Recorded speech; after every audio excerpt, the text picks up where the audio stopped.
Hola, buenas tardes amigos y amigas. Soy Carlos, esto es Editar y Traducir y hoy os voy a hablar de ediciones y traducciones de Frankenstein, la famosa novela de Mary Shelley. Como seguramente sabéis o muchos sabéis, esta novela se publicó en inglés, en su lengua original, en 1818 y luego, varios años después, en 1831, su autora, ya viuda, bueno, pues revisó la novela y fue cuando se publicó la versión que podríamos llamar definitiva desde el punto de vista de su autora. Era la que ella, digamos, quería que se publicara, quería que el mundo conociera. Sí, bueno, eso por una parte. Mucha gente me ha preguntado que cuál es mejor, etcétera. Entonces vamos a hablar de eso. Vamos a hablar de eso en la primera parte del vídeo. Y luego la segunda parte del vídeo va a estar dedicada estrictamente a las ediciones de las que disponemos en español, también en inglés. Voy a comentar algunas, puesto que en ellas se basan las traducciones al español, y también las traducciones. Y he analizado bastantes, inclusive algunas que han salido recientemente. Yo supongo que ha habido un boom de nuevas ediciones de Frankenstein, en parte por la película de Guillermo del Toro, creo, porque tampoco es que este año haya ningún aniversario relacionado ni con la escritora ni con su novela. Así como en 2018 fue el bicentenario de la publicación de la primera edición, pues no hay todavía ninguna otra efemérides que conmemorar en relación estrictamente con la obra. Posiblemente sea la película de Guillermo del Toro la que ha hecho que hayan salido al mercado. Este año 2025 han salido, no sé, yo he perdido la cuenta, yo creo que por lo menos unas 5 ediciones nuevas de Frankenstein en español. Entonces vamos a hablar de ellas en la segunda parte del vídeo. Entonces, estoy tentado a compartir con vosotros mis conclusiones de cada una de estos dos asuntos importantes que voy a tratar. Y creo que lo voy a hacer, voy a utilizar esta técnica de adelantar las conclusiones para que vosotros decidáis si queréis saltar a la segunda parte o incluso si no queréis seguir viendo el vídeo. En relación con la cuestión de la edición de 1818 y la de 1831, se ha corrido el bulo, porque es un rumor y es un bulo, de que la edición de 1818 es la mejor porque es la que no está censurada, palabra que está como muy de moda en el mundo editorial y en el mundo de los libros últimamente, por tanto la que no está censurada entre comillas, y porque además la edición de 1831, que fue la definitiva, que quiso su autora que se publicase, bueno, pues se convirtió en una cosa, bueno, pues moralizante, reflejo de un cambio de actitud de la autora y por tanto en una obra de inferior calidad literaria. Entonces eso ha llevado a que las editoriales favorezcan hoy en día la publicación de la versión de 1818, lo cual es un hecho, es verdad que es así. Ahora bien, yo voy a intentar argumentar porque yo creo que todo esto de la Mary Shelley, que se convirtió en una señora conservadora y de derechas y de religiosa y moralista, y que cambió Frankenstein en consecuencia, es un enorme bulo y no es verdad. Y que además os voy a contar la historia de esto y os voy a decir que yo creo que no es verdad, que yo creo que no hay una edición mejor. Yo creo que es interesante leerlas ambas, incluso leer las tres, el borrador, la edición de 1818, la de 1831. Yo creo que la edición de 1831 no introduce cambios fundamentales en el núcleo narrativo de la obra. Sigue siendo la misma obra extraordinaria que es la de 1818. Yo lo que creo es que es una versión más pulida, desde el punto de vista literario. Y eso es lo que yo creo, porque estoy haciendo una lectura paralela de las dos en inglés, que luego ya os mostraré. Entonces, digamos que ahí adelantó mi conclusión. Yo creo que las dos ediciones son buenas. Y si yo fuera editor, yo publicaría un volumen con las dos. Como ha hecho alguna editorial, por ejemplo la Norton Critical Edition, ha hecho eso con El retrato de Dorian Gray de Oscar Wilde. que ha publicado las dos versiones del retrato de Dorian Gray. Eso es lo que yo haría, para que el lector tuviera la ocasión de comparar y decidir por sí mismo. De todas las formas, yo personalmente sigo pensando que la versión de 1831 es una versión que, a diferencia de todo este relato que se ha construido, que os he adelantado, este relato que se ha construido y se repite y se repite y se repite por razones ideológicas, porque detrás está el feminismo de izquierdas, bueno, pues yo creo que a pesar de todo eso, yo sigo pensando que la edición de 1831 es un producto literario mejor acabado. Y que ya las cuestiones de si la autora decidió mencionar a Dios en algún capítulo o no, eso es una cuestión que entra dentro de la libertad creativa de la autora, y tú te puede gustar más o menos, puedes ser ateo, pero es que eso es la libertad creativa de la autora. Y no vamos a cancelar a la autora post-mortem, porque no nos guste cómo es ella o las cosas en las que creía. Entonces, esa es mi postura. Con respecto a las ediciones y traducciones, bueno, pues esta dicotomía entre edición de 1818 y 1831 se traslada lógicamente a las traducciones al español, y las tenemos de ambas, incluso también del borrador. Entonces, yo he analizado todas las que han llegado a mis manos, las más importantes, no todas las que hay, porque son docenas, si no cientos de ediciones que se han hecho en español de Frankenstein a lo largo de los años.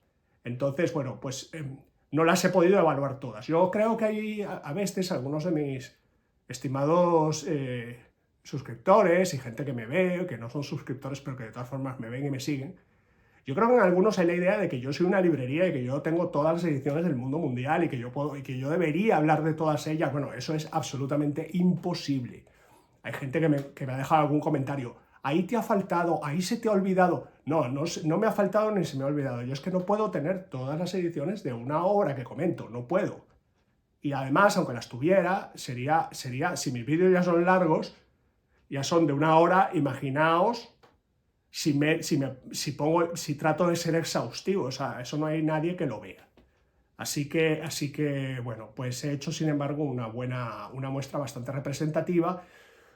Y yo, mi conclusión os la adelanto. Yo creo que de la edición de 1818, o sea, traducciones al español de la versión de 1818 de la novela, yo destacaría dos. Yo creo que la de Alma, no la nueva que ha sacado, que esa no he podido evaluarla porque no he podido hacerme con ella y no he querido comprarla, pero la edición de Alma anterior, que es esta de Alejandro Pareja, que salió primero en EDAF, me parece que en el año 2003, esta es una traducción muy buena. También es verdad que yo creo que no hay traducción perfecta y que incluso las traducciones buenas en algunos momentos pueden fallar. Eso os lo adelanto. Y por otra parte, también destacaría en esa categoría de 1818 esta, de Acal, porque es verdad que la traducción de Lucía Márquez de la Plata tiene altos y bajos. Yo he evaluado dos pasajes largos y en uno de ellos es excelente y en otro menos buena. Pero hay también que tener en cuenta en conjunto no solamente la traducción, sino la edición en su conjunto. Y esta trae unos textos excelentes, o sea, hay una información valiosísima para el que está realmente interesado en la novela. Aparte de que es buen papel, bien encuadernada, o sea, es una edición que realmente yo creo que vale la pena tener. Y luego está en el capítulo de 1831, ¿qué ocurre? Que hay muchas menos ediciones en español de la versión de 1831 que de la de 1818. Yo diría que la más llamativa y la más significativa es la de Valdemar, con la traducción de Francisco Torres Oliver. Yo no soy un gran fan de las traducciones de Torres Oliver. Tiene muchas traducciones en Valdemar de obras en la colección gótica, ¿no? Un poco de historias o obras de terror gótico. nunca me ha entusiasmado, pero los pasajes que he evaluado de esta versión son estupendos. O sea, es una estupenda traducción, por lo que yo he podido evaluar. Y además es una edición muy bonita. O sea, y además tiene unos textos introductorios muy interesantes. O sea, digamos casi que sería el equivalente a la de Akal de 1818, sería esta, menos ambiciosa, con menos ilustraciones, con menos paratextos, pero de todas maneras una edición que vale mucho la pena. Y en esa categoría de 1831 hay otra que es muy buena edición, bueno, muy buena traducción, más que edición, muy buena traducción en el sentido de que es muy fiel al texto original, que es esta, que se vende como autopublicación de Amazon, de la editorial Rosetta Edu, y es un texto bilingüe, o sea, es una edición bilingüe, con traducción de un tal Guillermo Tirelli. Creo que es Guillermo Tirelli. ¿Dónde estás, traductor? Guillermo Tirelli, efectivamente. Y es la que yo estoy utilizando para mi lectura paralela, porque tiene el texto en inglés, el texto en español, y además yo he marcado a lápiz, he marcado las partes donde difiere de la edición de 1818. Esto facilita mucho mi lectura paralela. Es una traducción extremadamente fiel. Lo que pasa es que, como ya os adelanto y ya os comentaré, yo tengo la sospecha que esta traducción está hecha con inteligencia artificial, porque hay momentos en los cuales, en general, es una traducción maravillosamente fiel al texto original, pero hay momentos en los que derrapa. O sea, hay momentos que hace una traducción súper literal de algo que es absolutamente absurdo en español, ¿no? O sea, que chirría completamente en español. Yo tengo esa sospecha de que es una... Pero entonces es perfecta para una lectura bilingüe. Porque de esas cosas que tú te das cuenta que, por ejemplo, traduce break en inglés, lo traduce como freno o freno de mano, cuando es obvio que por el contexto que era un matorral porque no había frenos de mano supongo yo, que en la época de Mary Shelley, y por el contexto se deduce fácilmente que está hablando de un matorral, que es otra posible sinónimo. Entonces digamos que en este tipo de detalles se nota que puede ser, no lo sé, pero puede ser una traducción hecha por inteligencia artificial. De las traducciones recientes basadas en la edición de 1818,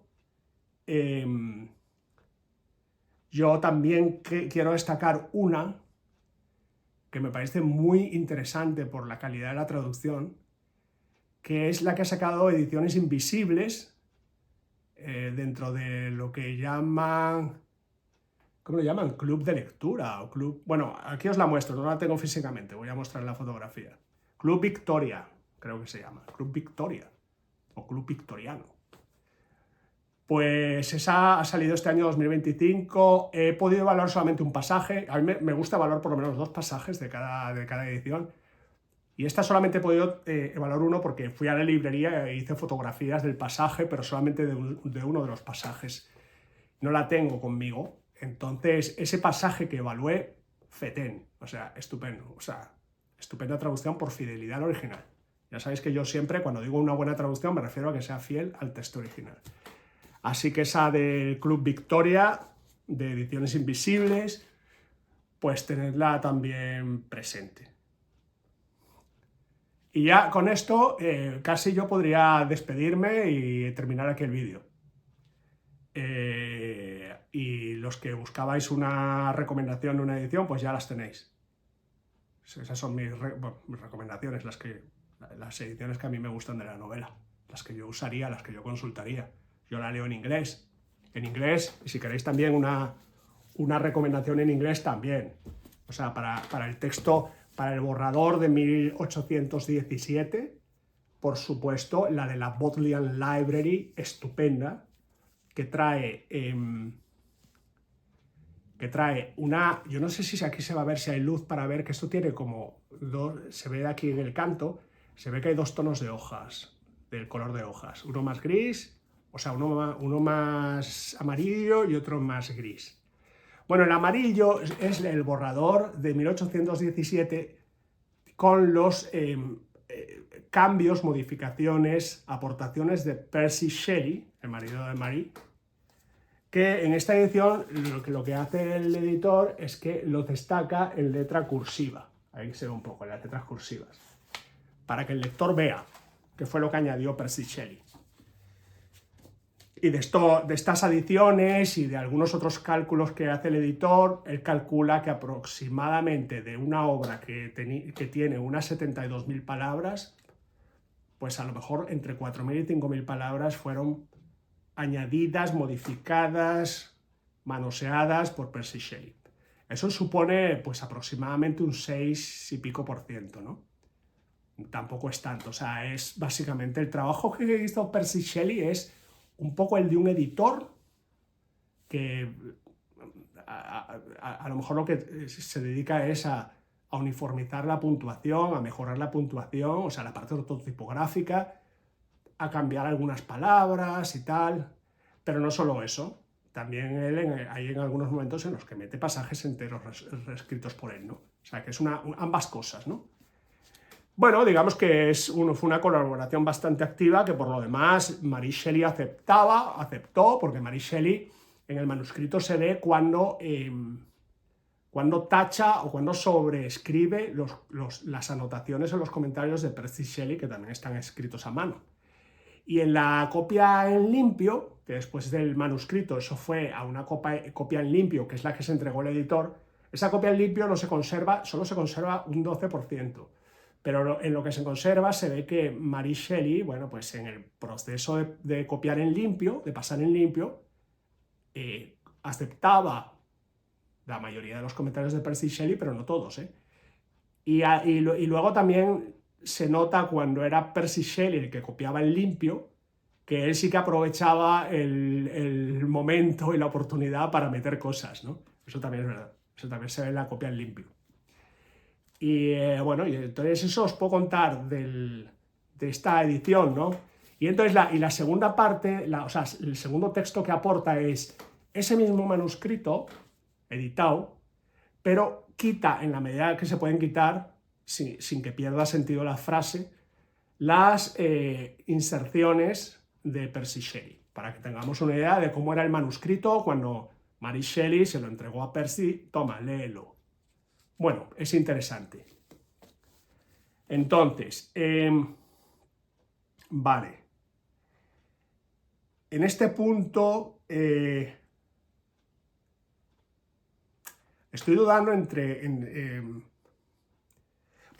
perdón, voy a terminar lo que he empezado, para no dispersarme demasiado, que os había dicho ediciones en inglés, entonces empecé por esta, luego está la de 1818, yo tengo el texto de la Oxford World's Classics, está bien, tiene una cosa que es muy buena, que es que tiene un apéndice en el cual se listan las modificaciones que introdujo la edición de 1831 sobre esta, que a mí me ha servido mucho para mi trabajo de lectura comparativa. Y luego para la edición de 1831 yo uso esta, que es una edición que Penguin la sigue publicando, de la edición de 1831, pero que su primera versión me parece que es del año 1996, creo. A ver si lo leo aquí, no me lo sé de memoria. No, 1992. Pero que luego se revisó en el 2003, ¿no? Pero fijaos que ya antigua, ¿por qué? Porque es un hecho, mientras que esta es de 2018, o sea, es un hecho que en el mundo anglosajón, las feministas de izquierdas del mundo académico anglosajón, tanto norteamericano como inglés, han tenido éxito en su trabajo de cancelación de la Mary Shelley madura de 33 años, que revisó y publicó la segunda edición de la novela y que no les gusta. No les gusta esa Mary Shelley porque era una señora de derechas conservadora. O sea, seguramente no era así, pero han creado ese personaje de la misma manera que han creado un segundo personaje ficcional, que es la Mary Shelley de 18 años que escribió la novela, que se la imagina como una guerrera feminista, ¿no? Entonces, hacen una crítica a la persona que proyectan al libro. No sé, creo que me explico, ¿no? Entonces, de la misma manera, o sea, como la Mary Shelley de 1831 no les gusta, hay que cancelar su obra. Y como la Mary Shelley de 1818 si nos gusta, entonces hay que poner en valor su versión de la novela. Ese es un poco el resumen. Pero han tenido éxito, han tenido mucho éxito. Lo han logrado, ¿eh? Se puede decir que lo han logrado. Y bueno, esto os puedo contar. Bueno, como podéis ver ya, el esquema original, porque esto yo no... O sea, yo hago una especie de guión mental para estos vídeos, porque lo organizo en mi iPad con las fotografías que quiero exponer. Pero luego después, como no uso teleprompter ni nada de eso, ni lo quiero usar, entonces me voy apartando. Pero es que creo que honestamente creo que he preparado tanto material, lo estoy viendo aquí en todas las fotografías, todas las imágenes que tengo aquí en el iPad, que esto es imposible, o sea, esto va a ser 2 horas de vídeo. Entonces, si tengo que mostraros todo lo que he preparado.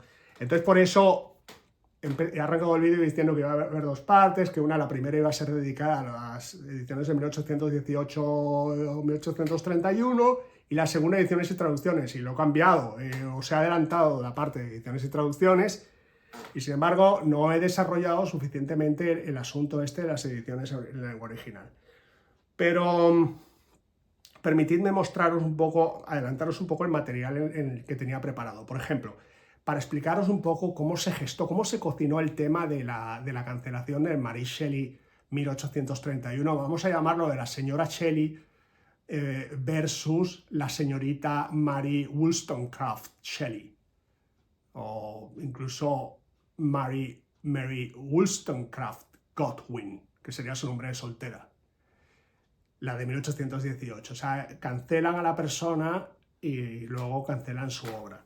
Entonces, básicamente, yo he leído este artículo, os muestro el artículo. Es un artículo publicado por James O'Rourke, que es un profesor ya muy mayor, seguramente ya esté jubilado, de la Universidad del Estado de California, no, la Universidad del Estado de Florida, que, bueno, que se publicó en el año 99. Y él explica un poco cómo ha sido la historia de este giro, este cambio. Y yo lo que he hecho es que he traducido ese artículo que os enseño aquí, tal como se puede ver en la página JSTOR, que es una página académica de artículos académicos y tal, que normalmente puedes leer los artículos pero no puedes descargarlos. Bueno, yo lo que he hecho es que he hecho pantallazos de las imágenes, he hecho un volcado en Word de eso, lo he editado y lo he traducido, y entonces os enseño las primeras páginas. Yo creo que hasta vale la pena leerlo. O'Rourke titula el artículo La introducción de 1831 en las revisiones de Frankenstein. Mary Shelley dicta su legado.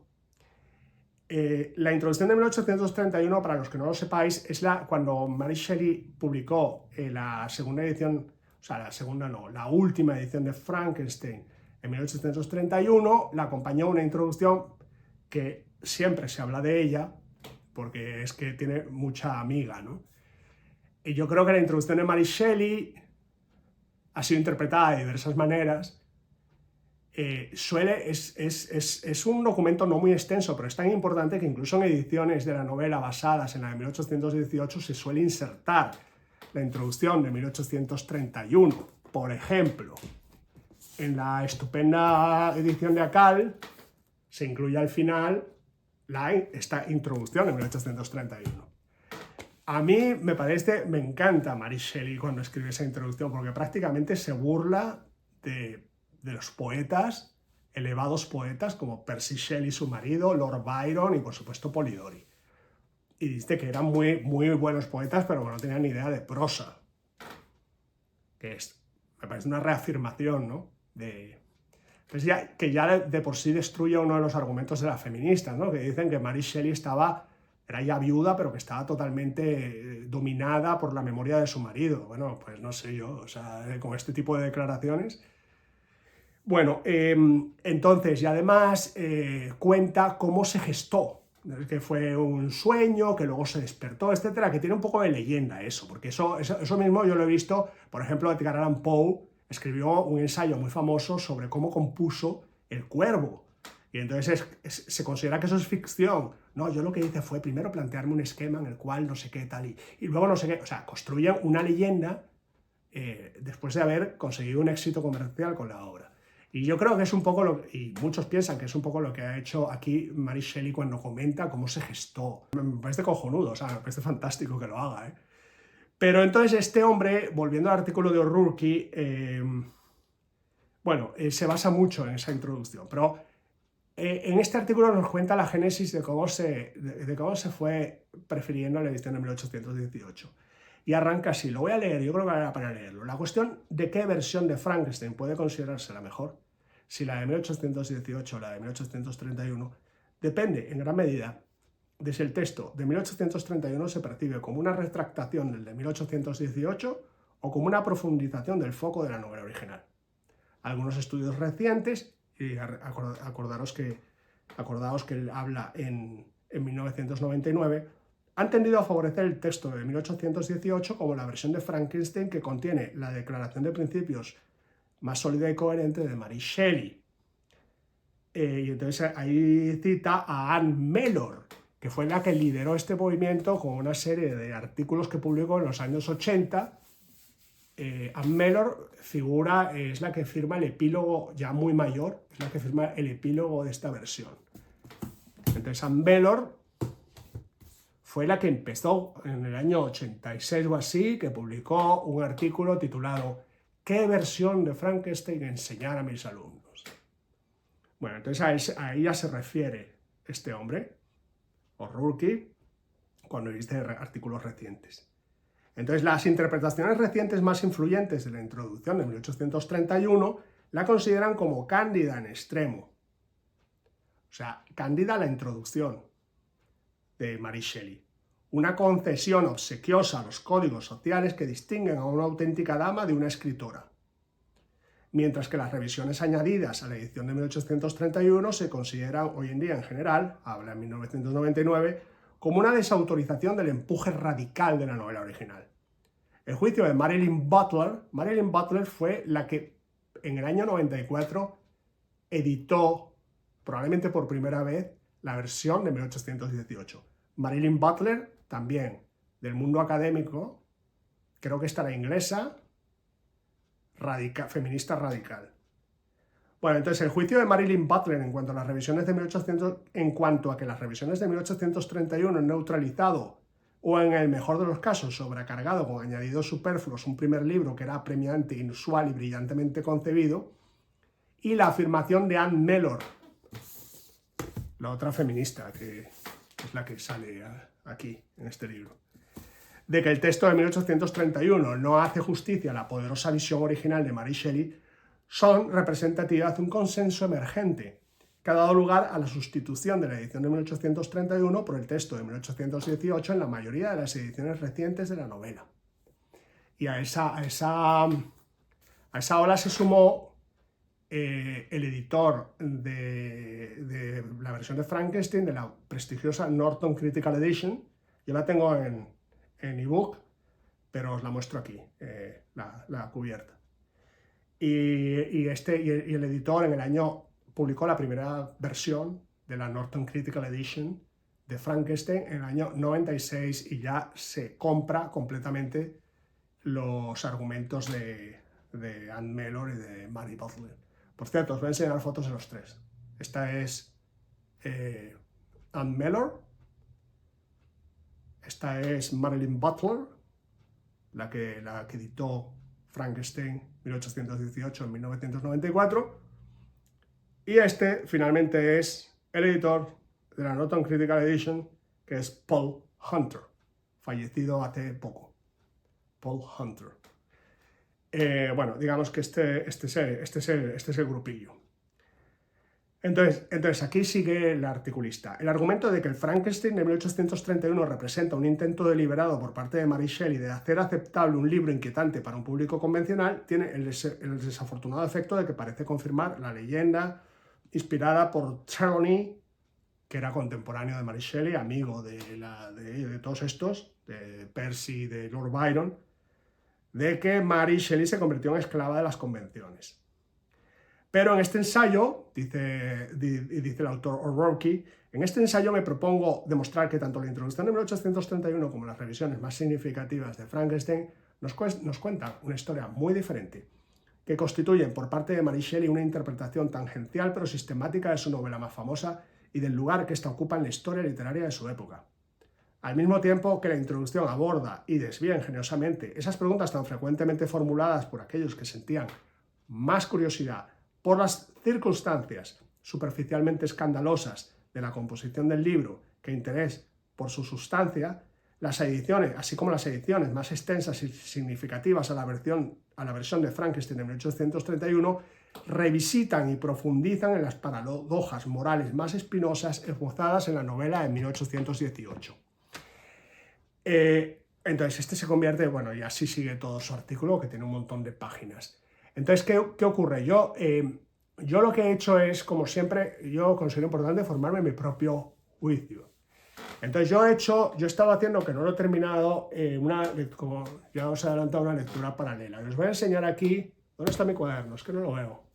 Yo tengo un cuaderno que lo hago a mano y donde llevo el registro de la lectura paralela, pero bueno, os puedo enseñar aquí una fotografía. Entonces yo lo que hago es que voy apuntando, voy leyendo.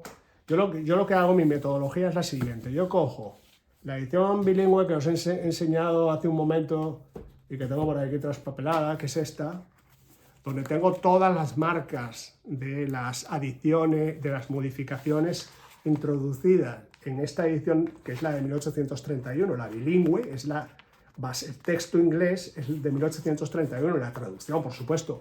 Pero entonces yo he marcado aquí con lápiz los pasajes que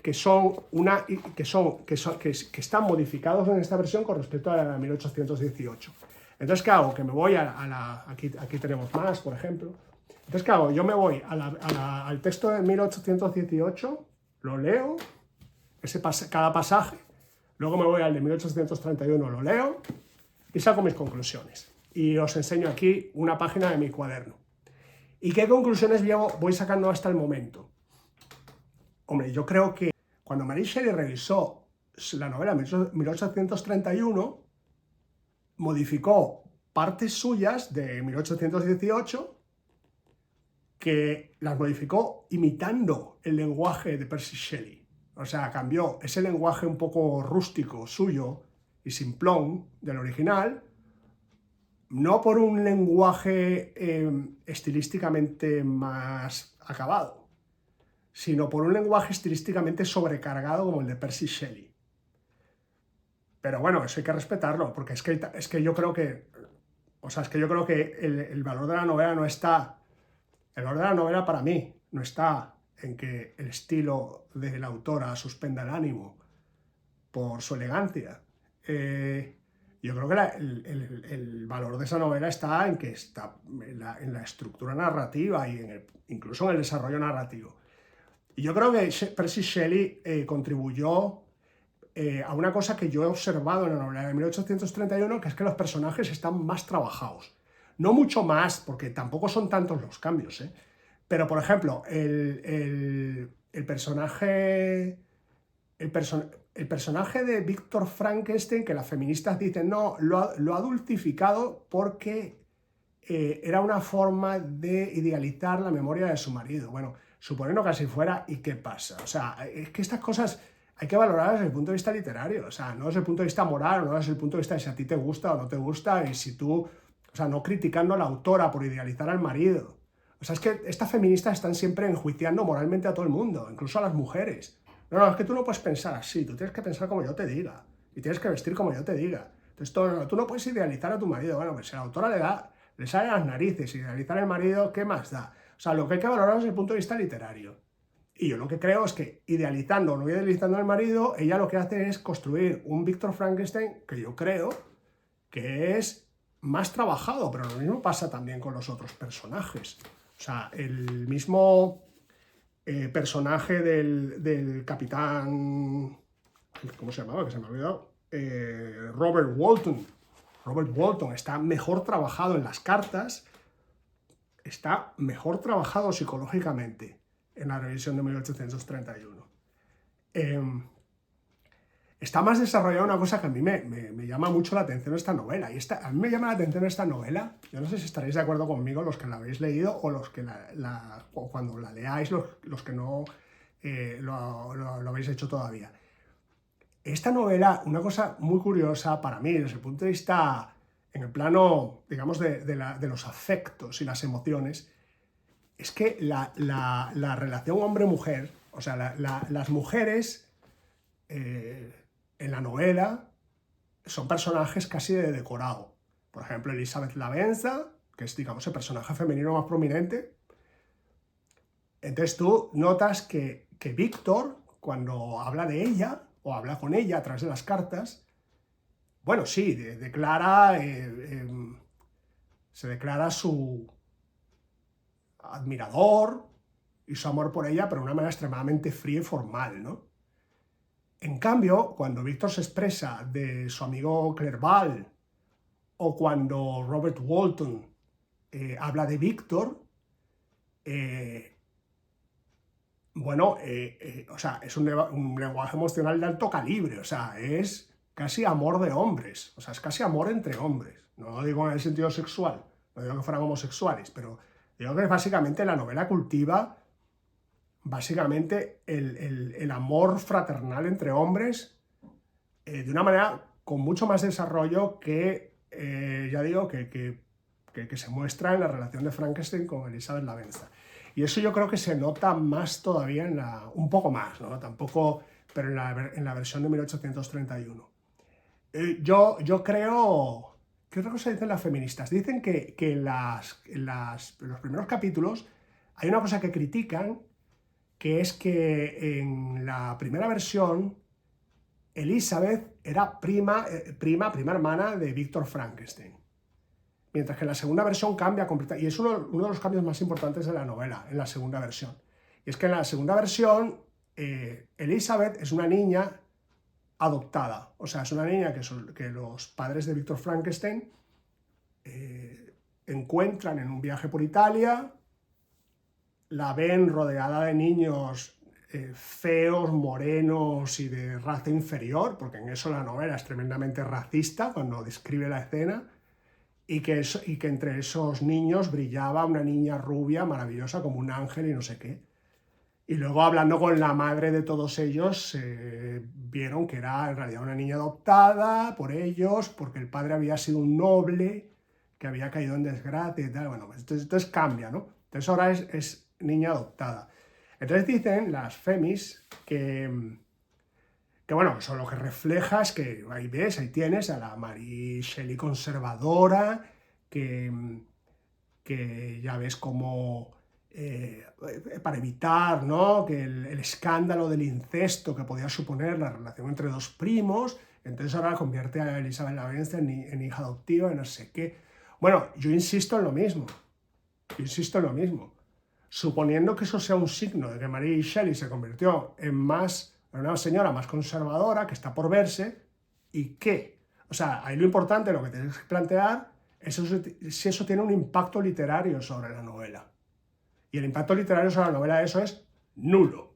O sea, nada en el desarrollo narrativo de esa novela se ve influido por el hecho de que Elizabeth Lavenza sea adoptada o sea prima de Frankenstein. Absolutamente nada.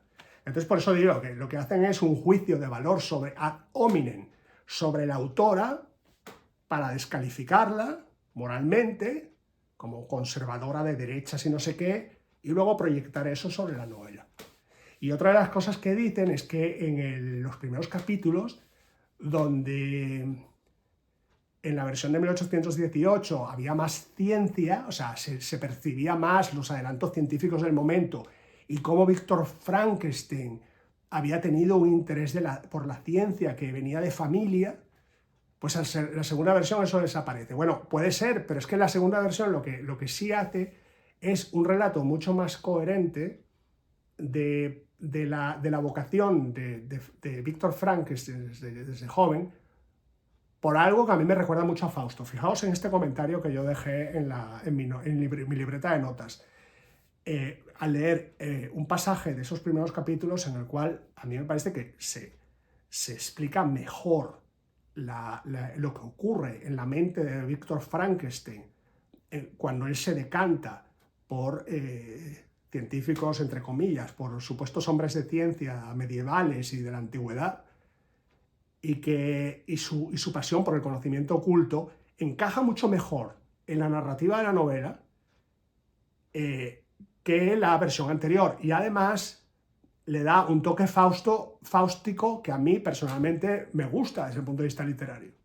Bueno, pero ya digo que eso, según las feministas, esto descalifica la versión de 1818 porque no sé qué, porque patatas. Y así todo, chicos, así todo. Entonces está todo el mundo repitiendo como loros lo que cuenta toda esta gente, ¿no? El relato, porque es que han construido un relato en el cual, pues eso, hay que olvidarse de la versión de 1831 porque es que esta es la obra de una señora de derechas que no nos gusta, a las cuales hay que cancelar. Por Dios, o sea, de verdad, ¿eh? O sea, esta gente, estoy seguro de que quemaría libros, ¿eh? O sea, en su afán de cancelar, las veo a todas quemando la Ilíada y la Odisea, todos esos libros heteropatriarcales, o reescribiéndolos, que supongo que ya se ha hecho. Y bueno, pues nada, pues hasta otra ocasión, que ya me estoy quedando sin luz.